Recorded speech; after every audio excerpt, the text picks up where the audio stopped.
opening up. Here we go. Woohoo! Ready to roll. Here we go. Hello, hello, hello. Welcome. Welcome. Happy Tuesday. Yes. Hi, Bill.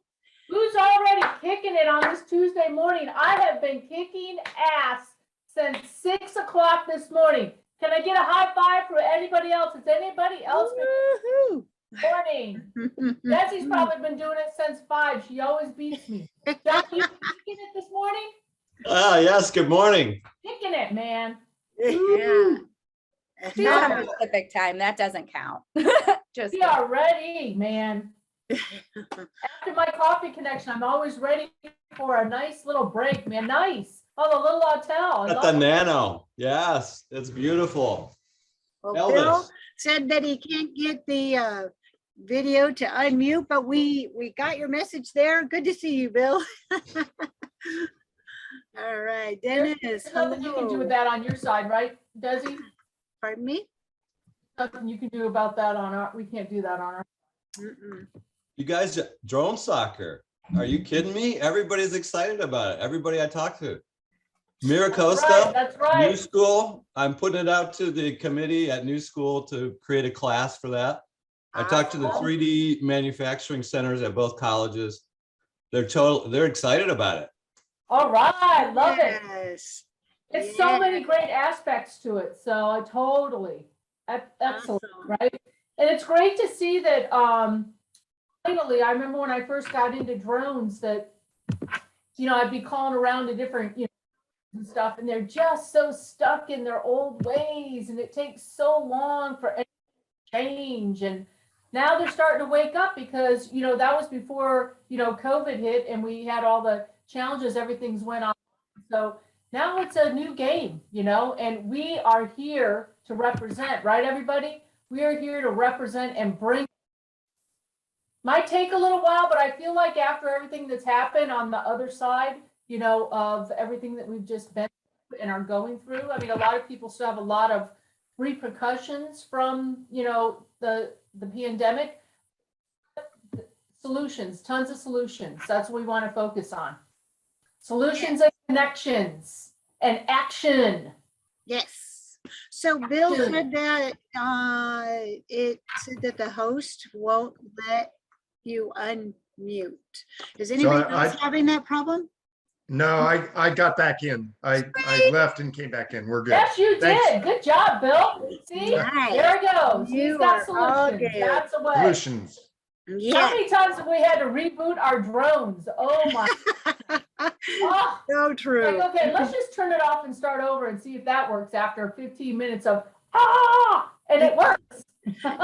Yeah. Technology just reboot.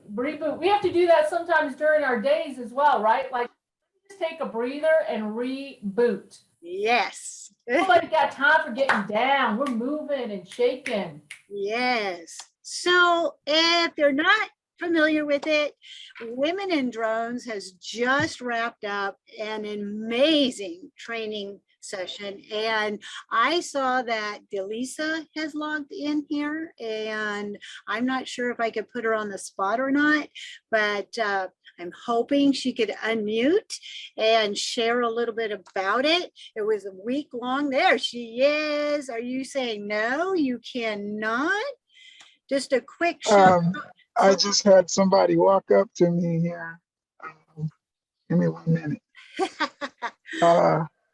Give us a quick summary of what you thought it was all about and tell us about the last week you've been through. Truthfully, I didn't know what it was all about until I got there, but it was fantastic. I learned a lot about how to prepare for a disaster. And really, the takeaways can be used not only for disaster, but just for your everyday use as a pilot and business owner. So I'm really glad that I had the opportunity to go. Wow, I don't even know how to put into words what we experienced. You all will just have to make note of it for next year and come out, and hopefully I'll be there with you. Awesome. I'm sorry, I really don't have takeaway words. that you had, Delisa. Like when The take, when you were going back, what was one big takeaway that you had? well, I tried to prepare in every way that I thought I could. I had chargers, tables, uh, man, shade, extra batteries, but none of it prepared me for the fact that I was going to end up with a broken drone that I ordered and had to utilize my backup drone. Um, and then it had issues throughout. So I had to always overcome something Mhm. as I was working through. And it wasn't just overcoming just my equipment, but since they were testing out different Wi-Fi's, it was almost designed to where things weren't going to work because they were trying to see what would work. So you had to make adjustments. I had to make adjustments for myself because I like to make things work right the first time. So I had to get out of my head and say it's okay for it not to work because I really didn't know how it was supposed to work. I was learning. It was all a learning thing Mhm. as you went along. But it was awesome because it had me thinking in the ways that I need to prepare for situations that could come up as I'm out in the field. Exactly. Great It was takeaway. just a real world learning situation. You really do Right. learn from these situations, being out there, and how do you handle it? How do you overcome it? And it just presented itself so well, giving you so many different opportunities of, okay, what hurdle do we come over next? So thank you for being on the spot and sharing that. Hey, no problem. I was on the And spot all week. It was sometimes overwhelming in some ways, but again, you had to find out what. oh, oh, I got muted. Delisa, you got muted. We will circle back. Yeah. So anyways, it Takeaway, was great great. takeaway. I And I love think that that you everyone should talked, go I love that if you you talked haven't, about just just to not, experience it. that you had to be present instead of trying to like anticipate things. I mean, that's what we go to these things for. I know as a drone trainer, people come in and try to anticipate what they're going to learn and so on and so forth. And I'm like, just be present and be coachable and everything will work out. And that's the best place to be, right? Yes. All right. With that, it looks like Renee made a comment in there as well. And so just an amazing opportunity. I hope that we get more opportunities like that. And we cannot thank Women in Drones and Dr. Murphy for hosting it. It was just phenomenal. With that, we are going to segue over to our spotlight speaker. So we are thrilled. I know I've been mentioning this for quite some time. So we have WingXpand here with us today. Actually, we have Michelle and James here. So we will open this up and let you be spotlight. Thank you very much. Yeah. Well, thank you very much for having us. I'm going to go ahead and get this loaded here. So I am so thrilled to be presenting today. I know I've gotten the chance to meet some of you at CES this past year. Thank you to all those that stopped by our booth at Exponential. Really great show. I hope the same for all of you guys as well. I'm just sort of curious, and if you want to throw it in the chat, who has experience with fixed wing aircraft, UAS specifically? So what we'll be talking about today is sort of where WingSpan sees the growth of the fixed wing market as, we prepare for more beyond visual line of sight. And WingSpan is very excited to be coming to market at this time with our expandable fixed wing UAS. So I am the co-founder and the chief customer officer of WingSpan. Thanks for joining us here today. And I hope you're here because you love drones, right? And a lot of people, there are so many different tools out there. It's sort of hard when you're first getting into the market to understand, hey, what works, what doesn't, what software, all of these different types of things.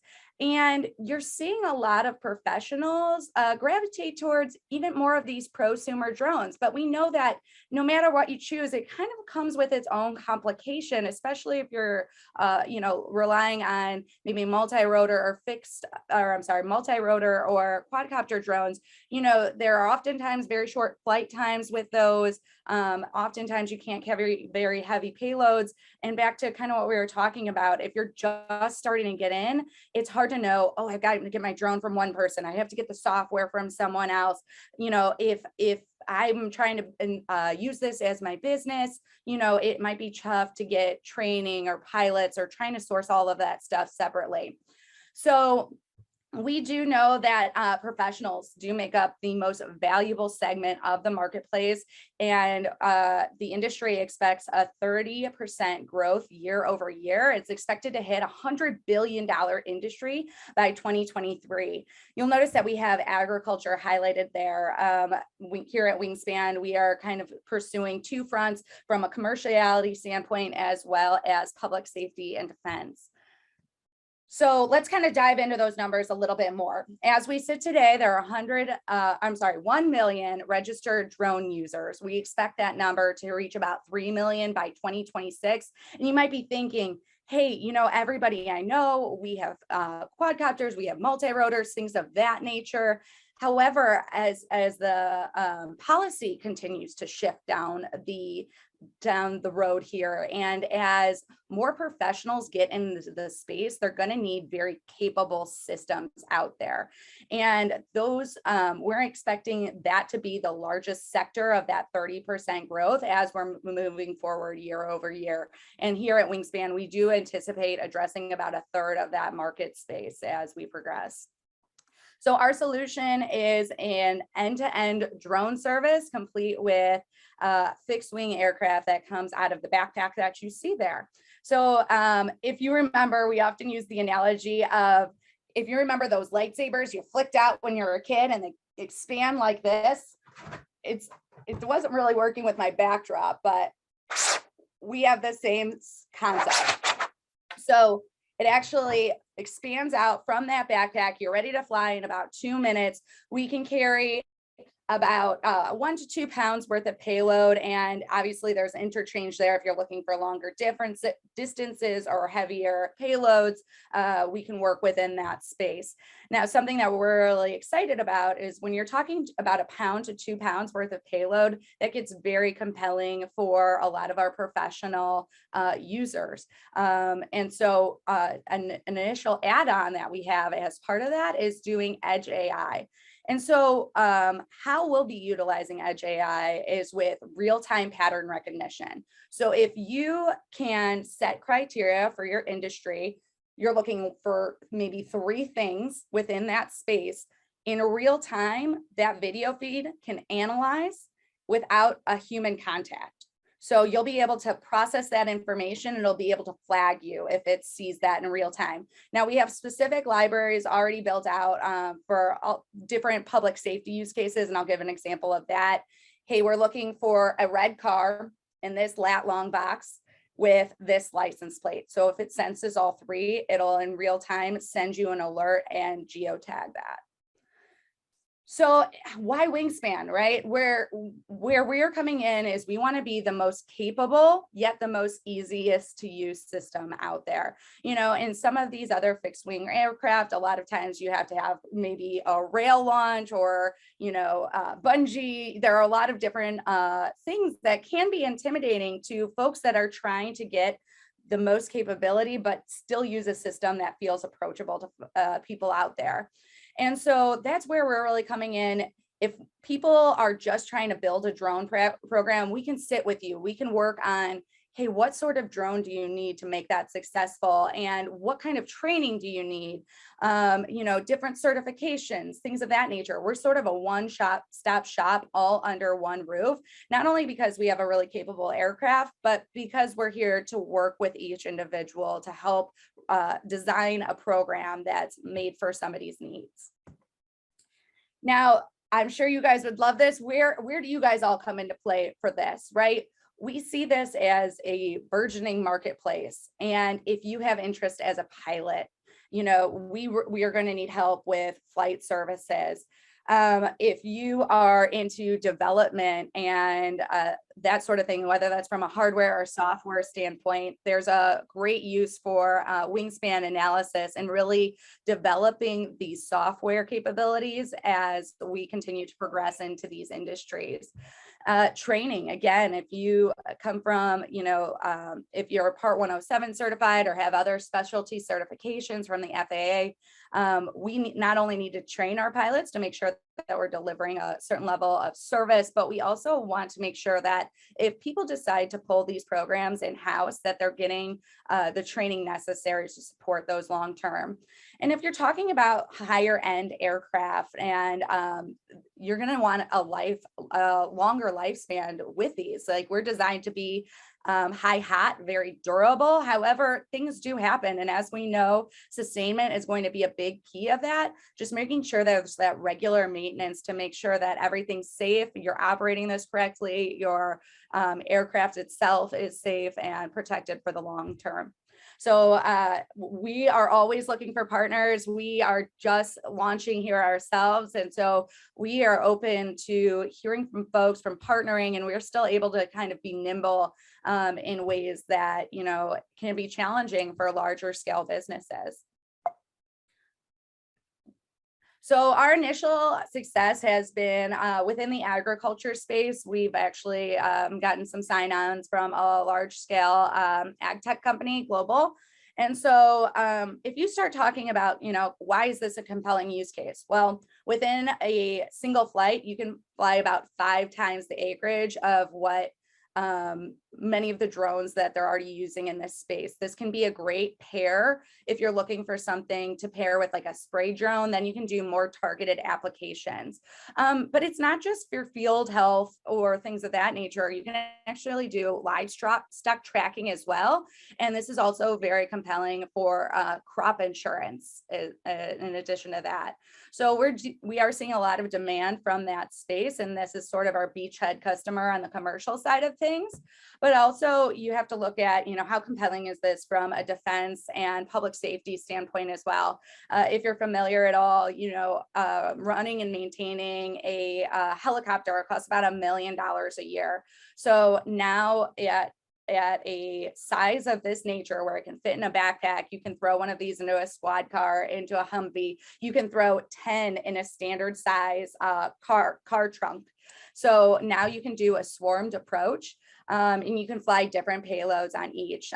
Specifically, if you're looking for more of like a mesh network with communications, if you're looking for a listening payload, or maybe from a search and rescue standpoint, you're looking for heat signatures, things of that nature, you can fly different payloads and these can work cooperatively and then streamline that information back to a designated source. So there are a lot of different applications, whether that's, police, fire, disaster response, insurance, but we have had a lot of initial traction with our government and defense customers as well. And if you start thinking about these as a swarm type capability, all of a sudden you really have insights in the battlefield that to this point really have either cost way more and or aren't as effective with the things that are currently in the marketplace. So we're very excited about that. But we do see a bright future for fixed wing aircraft and wingspan. As I mentioned, we're specifically starting with agriculture and public safety and defense, but they're really compelling for, survey inspection, insurance, videography, and even adjacencies like delivery. Our technology is scalable. We do have a few patents on it. And James is our technical founder as well. So please let us know if you have any questions. If you have any questions, you can put them into the chat or they can address them. I would like to kick it off. Thank you. Thank you.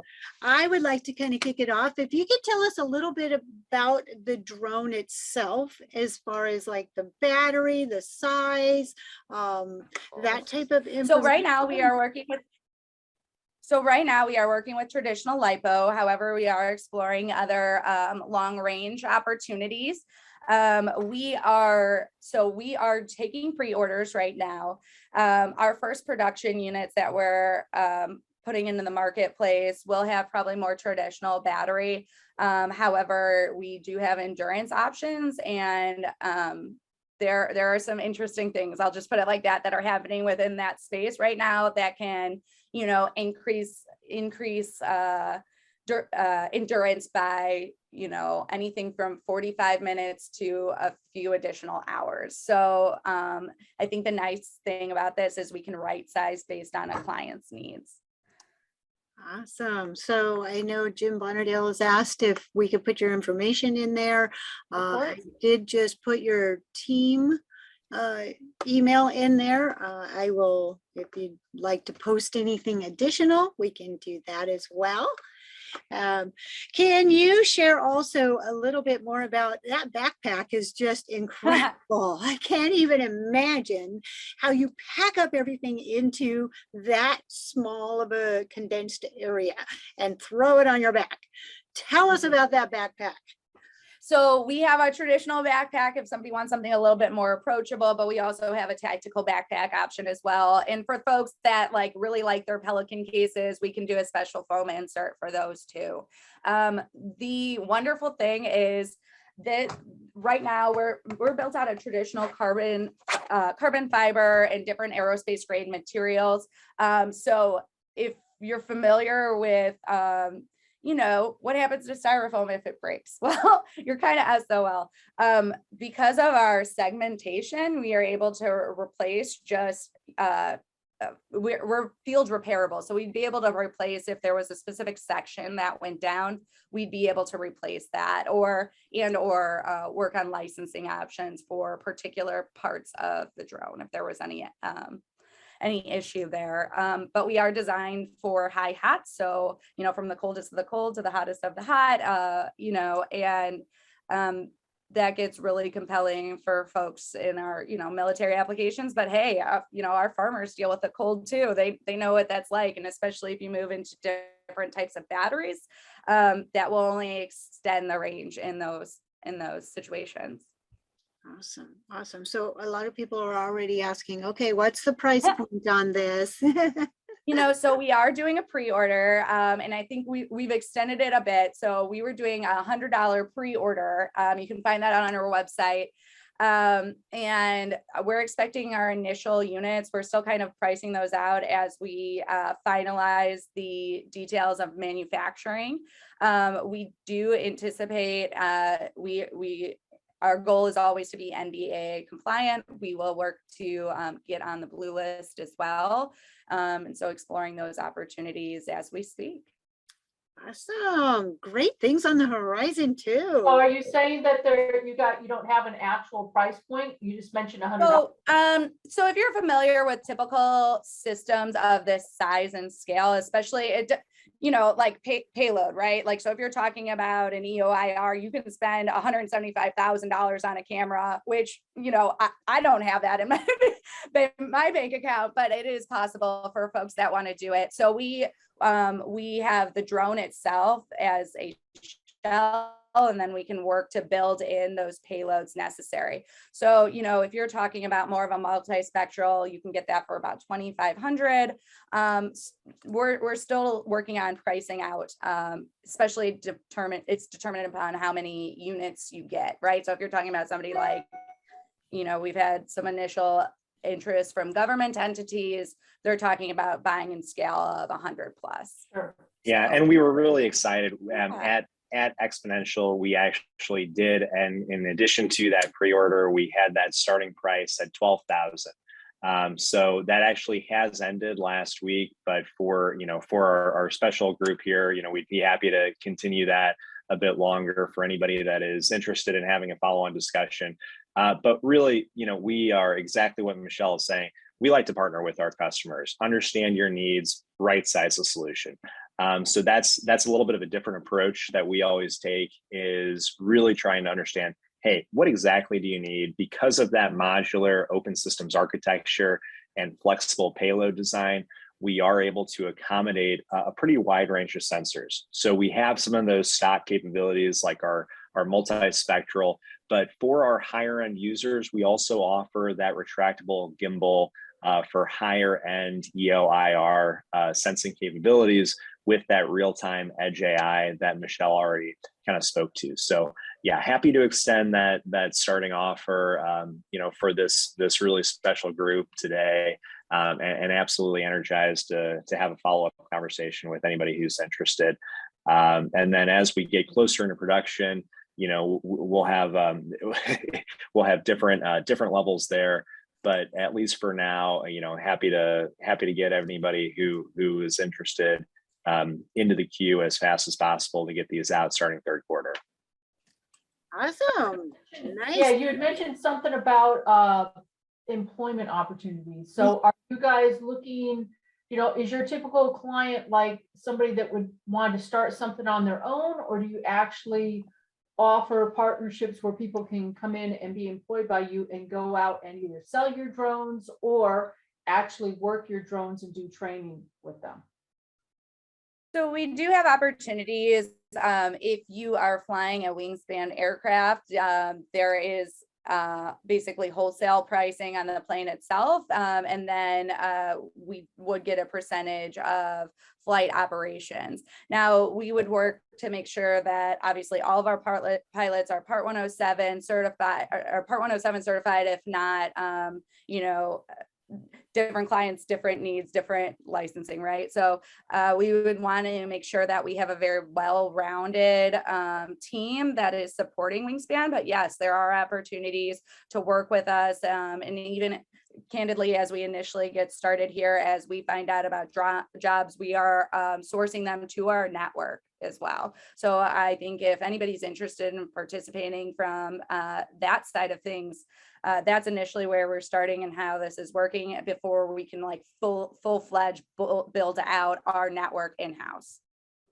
I love it because, we're still like in the beginning stages, and there's a lot of people, don't really know, especially, what they want to focus on, and knowing what the opportunities are out there. Not everybody wants to start their own company. Maybe they're coming. I mean, I work with people that are coming out of the service. So that's great to know. We want to know the opportunities that are out there and how we can partner with you. And do you guys, when somebody does buy one of your drones to do what they're doing, you said that you're with them. I mean, do you guys provide training, or can people go to training? How does that work?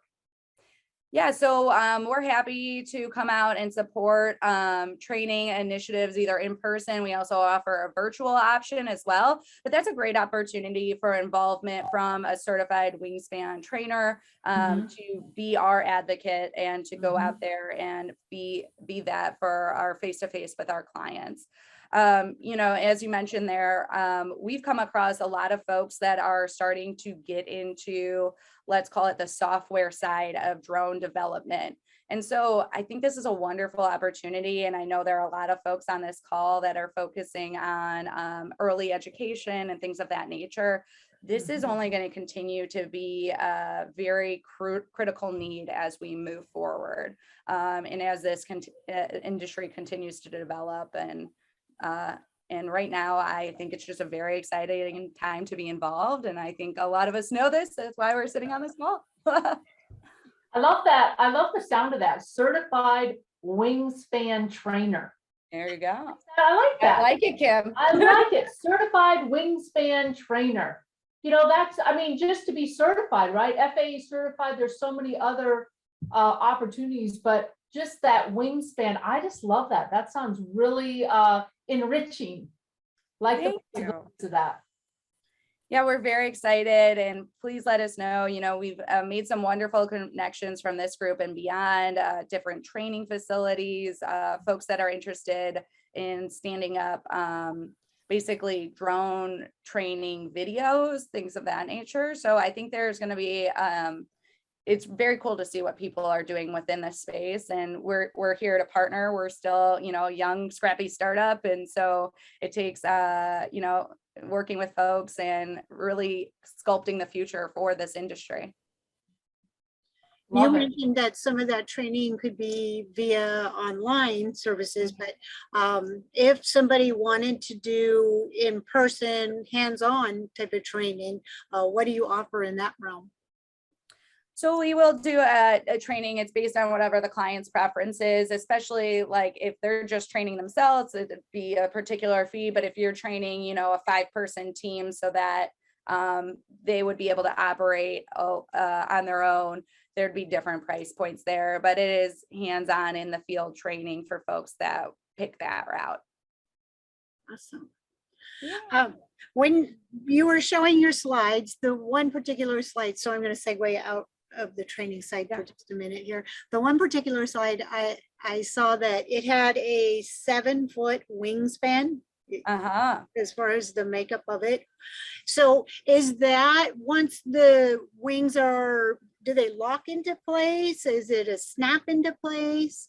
How does that actually, that function is just amazing. Yeah, how does that work? I'm going to steal James's thunder on this one. He actually is our technical founder. But so initially, I'll just tell you, right? So when you slide them out like this, there is proprietary locking mechanisms in place to prevent any sort of collapse from flight. There also, it lets the human know, hey, I pulled that far enough. I can feel it. Like there's like a certain amount of tension. Now, when you retract the wings, it's just a little bit of manual force. It's nothing like too tactically difficult to collapse. However, you know, you're getting lift, you're not really getting inward pressure like this while in flight.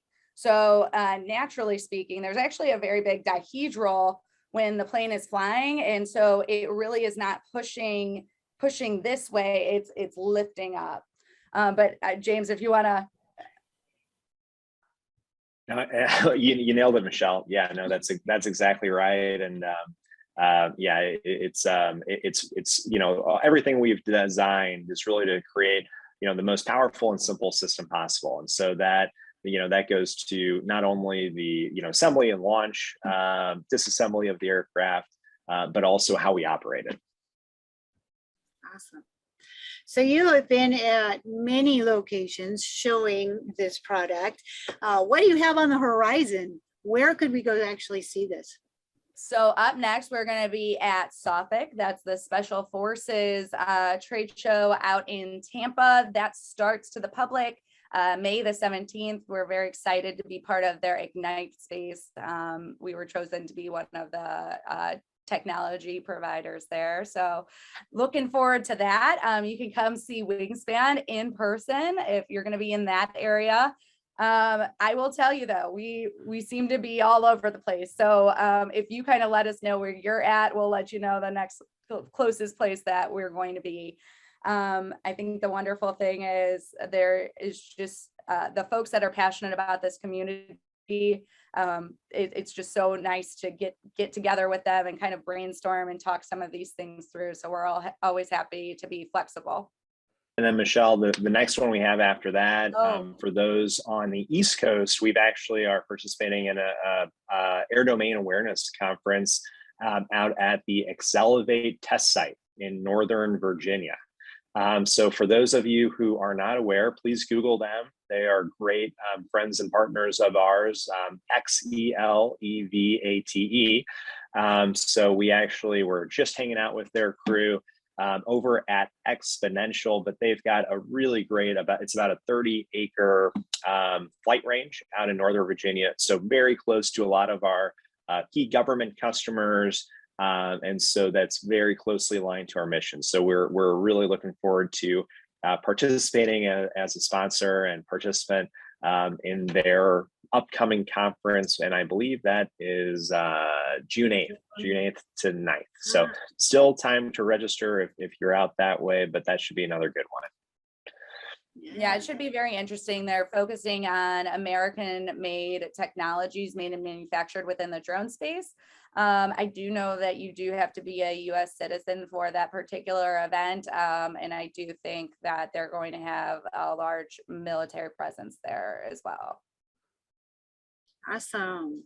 Wow, so much good information. And I just love the whole concept.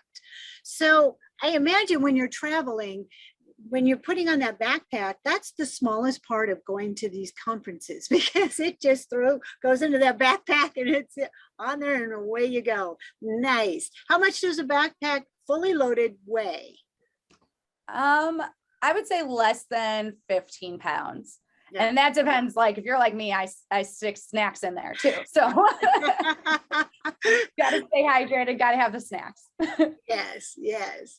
But Well, oftentimes, so I actually I would tell you that Michelle, not to share her height, she was about 5'2" and had that thing on her back all through the airport. And I'm like, I'm carrying the drone. No, I'm carrying that. You can carry the heavy laptop or the rolly bag. Nope. Yeah, But just I can walk through attest. the airport. Yeah, I can attest. It's lighter than a couple of laptops. So Michelle came out ahead there, and that's another cool thing. The entire air system is transportable through airport security. So you just have it tossed on your back. It goes right in your overhead compartment. Stays with you. No issues with TSA. So really, really easy system to travel with if you're going to a site that is not local. awesome. What a concept. I love it. I love it. All separate batteries, but yeah. So before we get ready to segue over to some breakout sessions here, I would like it if you could possibly put your contact information in there again for people. I know a lot of times questions will come up afterwards, and we love the fact that you have career opportunities, you have training opportunities, so I know people will want to reach out to you. Does anybody have any last minute questions before we go to the breakout sessions? And the question has been brought up by Kim. I love this. We're going to stay in line with the fixed wing. So let's talk about it. So in our breakout sessions, let's talk a little bit more about them. Do you have experience with them? What have you dealt with? And just keep that topic going. All right. Great work. Everybody loves it. All right. Thank you again, both of you, for sharing with us. I know I have been very excited that you were going to be coming on because it is just such a unique concept. Thank you. Thank you. All right. So we will go to the breakout sessions. And I will make sure that you're in separate rooms. That way, if anybody had any follow-up questions, they can reach out as well. Okay. Wonderful. I'm gonna work on coming out to that event too, because I live in Philly. I'm not too far from there. Oh, that's great, Kim. Listen, yeah, I'm gonna work on that. I'm scanning my calendar right now, and I'll check out I'll see what I can do. Awesome. Yeah, it should be really good. Interested in coming out? What? I said, is anybody else interested in coming out? Nope. I see Jim's hand up there. All right, come on, Jim, let's go. I think it sounds like fun. Me too. 38 acres? Come on, that sounds like fun. Oh, yeah. Let's get at it, man. Move. I mean, what, 38 acres, you could probably do that in about 7 or 8 minutes, right? Yeah. Yep. Okay, sorry, Desi. Sorry, Desi. No, keep it going. We like it. It's good conversation, right? It's all good. Here we go. That kind of wraps it up.